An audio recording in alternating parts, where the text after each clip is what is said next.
हिंदी हिंदुस्तान की इस चैनल में आप लोगों का स्वागत है दोस्तों। आज मेरे यानी आरबी के साथ आज हम हिंदी साहित्य पर कृत्रिम बुद्धिमत्ता यानी कि एआई का क्या प्रभाव पड़ा है इसके बारे में जानेंगे। तो चलिए शुरू करते हैं। हिंदी साहित्य पर कृत्रिम बुद्धिमत्ता यानी कि एआई का प्रभाव गहराई से महसूस किया जा रहा है। बिल्कुल आप लोगों ने भी यह प्रभाव महसूस किया होगा। हिंदी पर एआई यानी कि आर्टिफिशियल इंटेलिजेंट का क्या प्रभाव पड़ रहा है। यह प्रभाव सकारात्मक भी है और चुनौतियों भी प्रस्तुत करता है। आइए कुछ बिंदु से हम इसको समझते हैं, यानी कि सकारात्मक प्रभाव यानी कि पॉजिटिव इफेक्ट क्या पड़ा है एआई का, वो जान लेते हैं पहले। हिंदी साहित्य सामग्री का निर्माण यानी कि साहित्य सामग्री का निर्माण हुआ है, जैसे कि एआई अब हिंदी में कविताएं, कहानियां और लेख स्वतः लिखने में सक्षम है। यानी कि एआई खुद कविताएं लिख के देगा, आपको कहानियां लिख के देगा, ये सारी चीजें खुद लिख के देगा। तो यह एक पॉजिटिव इफेक्ट है। इससे नए विचार और शैलियों का उदय हो रहा है। बिल्कुल डिजिटल पहुंच और सक्षम संरक्षण सॉरी डिजिटल पहुंच और संरक्षण यानी कि पुराने ग्रंथों और साहित्यिक कृतियों को डिजिटल रूप में संरक्षित किया जा रहा है, जिससे नई पीढ़ियां तक उनकी पहुंच आसान हो गई है। यानी कि पुराने जो ग्रंथ रहे हैं उनका जो रख रखाव है, संरक्षण मतलब रख रखाव, उनको डिजिटल रूप से मतलब सुरक्षित रखा जा रहा है, जिससे कि नई आने वाली जो नई पीढ़ियां हैं वो उन तक आसानी तक से पहुंच जाए। तो ये एक पॉजिटिव इफेक्ट है। अनुवाद और लिप्यंतरण देख लीजिएगा आप, क्या है ये एआई आधारित टूल्स जैसे कि गूगल ट्रांसलेट हिंदी को अन्य भाषाओं में और अन्य भाषाओं को हिंदी में अनुवादित करने में सहायक है। बिल्कुल एआई टूल्स से हम किसी भाषा को हिंदी में जान सकते हैं और हिंदी भाषा को किसी और भाषा में भी आसानी से जान सकते हैं, यानी कि ट्रांसलेट कर सकते हैं। शिक्षा में सहयोग एआई आधारित ऐप्स जैसे कि डोयोलिंगो, क्या पढ़ेंगे इसको आप देख लीजिएगा, बीजू हिंदी भाषा सीखने को व्यक्तिगत और प्रभावी बना रहे हैं। तो ये ऐप्स है जो हिंदी भाषा को सीखने के लिए और प्रभावी बना रहे हैं। ये दोनों ऐप हैं, आप देख लीजिएगा इनको क्या प्रोनाउंस करेंगे। साहित्य सांस्कृतिक अभिव्यक्ति, आई थिंक इसको डोयोलिंगो है ना, बीजूस, तो आप देख लीजिएगा इनको एक बार ना। सांस्कृतिक अभिव्यक्ति क्या है, एआई हिंदी में गीत, हाइकू और कविता रचकर सांस्कृतिक विविधताओं को संरक्षित कर रहा है। तो बिल्कुल एआई के थ्रू हम बहुत सारी चीज़ों को संरक्षित कर सकते हैं। वो खुद कविताएं कहानियां लिख रहा है, तो इससे बड़ी हमारे लिए पॉजिटिविटी क्या ही होगी कि एक कवि को खुद रेडीमेड कविता लिखी मतलब मिल जाए, तो क्या ही हो गया। और चुनौतियाँ क्या आ रही है, चुनौतियाँ भी देख लेते हैं। यानी कि एक हर चीज़ के नेगेटिव और पॉजिटिव दोनों इफेक्ट होते हैं। तो नेगेटिव इफेक्ट क्या है, बोलियों की विविधता। हिंदी की अनेक बोलियां हैं जिन्हें एआई पूरी तरह समझ नहीं पाता। मतलब हर चीज़ हर बोलियों को, जैसे कुछ खड़ी बोली होती है, ब्रज भाषा, ये सब चीज़ें होती हैं, हिंदी में बहुत सारी बोलियां होती हैं, तो हर बोली को एआई नहीं समझ पाता। तो ये इसके लिए चुनौती है एक। भाषाई पक्षपात यानी कि अधिकांश एआई मॉडल अंग्रेजी केंद्रित होते हैं, जिससे हिंदी की सूक्ष्मताओं की अनदेखी हो सकती है। बिल्कुल, यानी कि जो बेसिकली जो एआई है वो इंग्लिश के लैंग्वेज को मतलब सेंटर्ड है, इंग्लिश लैंग्वेज को समझता है, लेकिन तो इस वजह से सारी हिंदी भाषा, जैसे कि थोड़ा सा हमने अलग सेंटेंस लिख दिया तो वो उसको अच्छे से कैच नहीं कर पाता। कभी कभार ये हो जाती है, तो अनदेखी यानी कि उसको हिंदी को पूरी तरीके से वो एक्सेप्ट नहीं कर पाया, लेकिन बहुत हद तक सही है, मतलब पॉजिटिविटी रिजल्ट भी देता है, तो बहुत हद तक हमें वो रिजल्ट नहीं भी मिलता। तो ये एक चुनौती है हिंदी के लिए। रोजगार पर प्रभाव, लेखन, अनुवाद और ग्राहक सेवा जैसे क्षेत्रों में स्वचालन से पारंपरिक नौकरियां प्रभावित हो सकती हैं। बिल्कुल, जैसे कि कभी अगर एआई खुद कविताएं लिख कर दे रहा है, खुद कहानियां लिख कर दे रहा है, खुद लेखन लिख कर दे रहा है, या खुद ट्रांसलेट करके दे रहा है, तो जॉब की कमी मतलब जॉब नौकरियां जाने का चांसेस, मतलब नौकरियां बहुत प्रभावित हो रही हैं, जिससे लोगों की ज़रूरत नहीं है, एआई ही खुद करके दे रहा है, तो लोगों की नौकरी खतरे में है। इससे तो रोजगार पर बहुत गहरा प्रभाव पड़ सकता है इससे।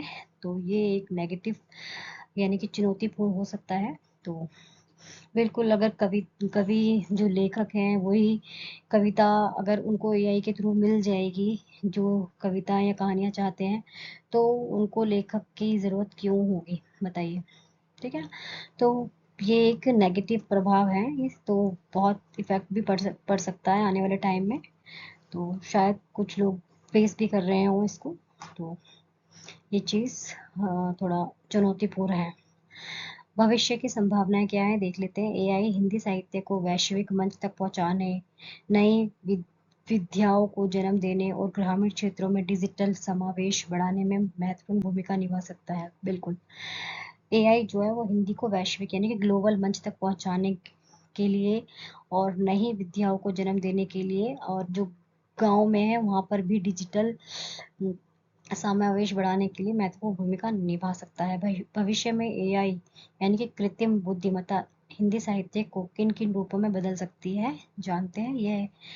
यह प्रश्न न केवल साहित्यिक दृष्टि से महत्वपूर्ण है बल्कि सांस्कृतिक और दार्शनिक दृष्टिकोण से भी अत्यंत विचारणीय है। आइए देखते हैं आगे क्या है। साहित्यिक सृजन की नई परिभाषा। एआई अब केवल सहायक नहीं बल्कि सह लेखक बनता जा रहा है। बिल्कुल भविष्य में ये संभव है कि कविताएं, नाटक और उपन्यास द्वारा रचे जाए, एआई द्वारा रचे जाए। जो कि मैंने ऊपर भी बताया है कि कविताएं, नाटक और उपन्यास एआई खुद रचेगा, जिसमें मानव भावनाओं की नकल भी अत्यधिक सटीकता से की जा सकेगी। यानी कि उसमें जो मतलब जो फीलिंग होती है, भावना होती है, वो भी वो एआई कॉपी कर पाएगा। तो इससे बड़ी बात क्या ही होगी। तो ये बहुत चुनौतीपूर्ण भी है और एक तरीके से देखा जाए तो सकारात्मक रूप में देखें तो अच्छा भी है। बट वो ये रोजगार इफेक्ट होगा इससे। तो ये मानव जाति के लिए बहुत ही मतलब सुखद भी है और बहुत ही दुखद भी है, दोनों पहलू से देखा जाए तो। दूसरा है साहित्यिक आलोचना और विश्लेषण का स्वचालन। एआई आधारित टूल्स जैसे कि टेक्स्ट टेक्स्ट एनालिटिक्स मॉडल साहित्यिक कृतियों की संरचना, प्रतीकों और विषय वस्तु का विश्लेषण कर सकते हैं, जिससे शोधकर्ताओं को गहराई से समझने में सहायता मिलेगी। बिल्कुल। तीसरा है भाषाई सीमाओं का अंत। एआई अनुवाद तकनीकों के माध्यम से हिंदी साहित्य को वैश्विक स्तर तक पहुंचाया जा सकता है। कबीर, तुलसीदास, महादेवी वर्मा जैसे रचनाकारों की रचनाएं अब विश्व के किसी भी कोने में पढ़ी जा सकेंगी। तो कोई कहीं पे भी बैठकर एआई के थ्रू हिंदी की कुछ भी वो जानना चाहता है वो घर बैठे जान सकता है एआई के थ्रू। जैसे कि गूगल होता है ना, तो वो कुछ भी डालो उसमें, वो सारी चीज़ें आपको घर बैठे ही मिल जाएगी। इंटरैक्टिव साहित्यिक और वर्चुअल अनुभव। इंटरैक्टिव साहित्य और वर्चुअल अनुभव जानते हैं क्या है ये। भविष्य में एआई आधारित साहित्यिक पात्रों में संवाद संभव होगा, जैसे आप सूरदास से उनके दृष्टिकोण पर बात कर सकें। यह साहित्य को जीवंत और संवादात्मक बना देगा। ओ बहुत ही अच्छी बात कही है इसमें। भविष्य में जैसे कि एआई आधारित साहित्यिक पात्रों से संवाद संभव होगा, मतलब कि जो भी साहित्य में जो भी पात्र हैं, जो जो भी मतलब जिनका जो रोल निभाया है उनसे हम बात कर पाएंगे। जैसे सूरदास से उनके दृष्टिकोण पर बात कर सकेंगे। तो ये अपने आप में ही बहुत ही इंटरेस्टिंग बात है, बहुत बड़ी बात है। रचनात्मकता बनाम यांत्रिकता की बहस। एआई की रचनाएं तकनीकी रूप से प्रभावशाली हो सकती है, परंतु उसमें मानवीय संवेदना, संघर्ष और आत्मानुभूति की गहराई की कमी हो सकती है। बिल्कुल जो एक मानव अपने फीलिंग्स के साथ, अपने संवेदना या अपने संघर्ष के साथ जो चीज़ वो मतलब रचना रचता है, लिखता है, तो वो उसमें कहीं ना कहीं वो आत्मानुभूति की गहराई की कमी हो सकती है। मतलब पूरी तरीके से एक एआई टूल मतलब एक मशीन कैसे हमारी फीलिंग्स को बयां कर पाएगी, सोचने वाली बात है। कुछ हद तक कर सकती है बट 100% नहीं कर सकती है। तो यह प्रश्न उठेगा, क्या साहित्य केवल शब्दों का सौंदर्य है या आत्मा की पुकार। तो बिल्कुल ये एक प्रश्न उठ सकता है। निष्कर्ष क्या है इसमें, देखिए एआई हिंदी साहित्य को अधिक समावेशी, वैश्विक और तकनीकी रूप से समृद्ध बना सकता है, परंतु यह भी आवश्यक होगा कि हम मानवीय संवेदनाओं और सांस्कृतिक मूल्यों को संरक्षित रखें। बिल्कुल, कहते हैं ना, मशीन कितनी भी अच्छी हो, लेकिन जो संस्कृति है हमारी, उसको नुकसान ना पहुंचाए तो वो बहुत अच्छी है। मतलब कि उसकी मर्यादा को भी बनाए रखना, ये हमारे इंसानों का ही फर्ज है। सिर्फ एआई आने से हम मानव को ही रिप्लेस कर रहे हैं, तो ये कहीं ना कहीं अपने आप में ही मतलब बहुत नकारात्मकता को दर्शाता है कि लोग खुश नहीं हैं और एआई के थ्रू हम लोगों को ही रिप्लेस कर रहे हैं।